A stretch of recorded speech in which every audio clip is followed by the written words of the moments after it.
So welcome to the first video of the Teaching Assistant Preparation Programme. In this video, I am just going to take you through a couple of solo exercises. There's just one and there are two different parts to it.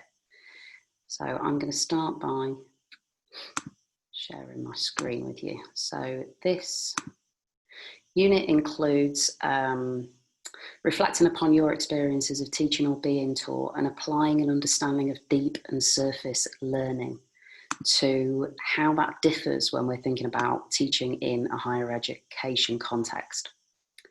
So the first part of the exercise is to read through the handout from the Oxford handout, and it's called Deep and Surface Approaches to Learning. What I want you to do is make a note of a definition for what deep learning is and what surface learning is and how both are facilitated. I'd like you to then consider if there's a place in your approach, if there's a place for your approach in higher education learning, and if so, where? What sort of spaces might facilitate a surface learning approach? And what sort of spaces might facilitate a deep learning approach?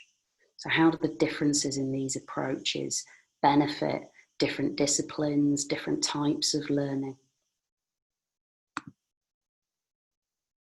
Once you've done that, I want you to mind map your experiences of teaching or being taught. So that might be in school, college, university.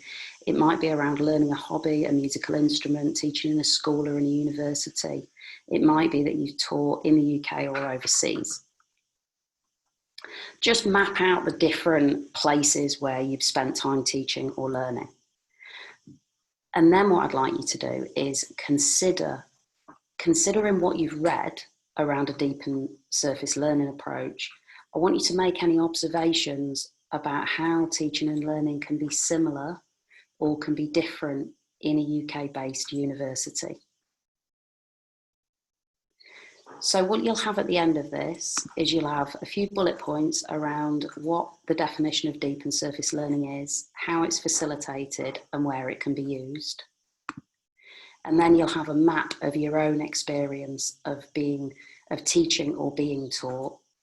And you will have had a think about how teaching and learning in higher education can be similar or different to the other experiences that you've had.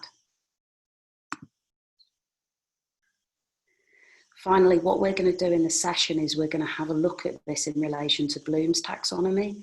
So I just want you to just have a quick look at this model, and I'm going to take you through this in the session. I may or may not be facilitating the actual online Zoom session. If I am, I look forward to seeing you there. If not, I hope you find this video and other videos useful in taking you through that process.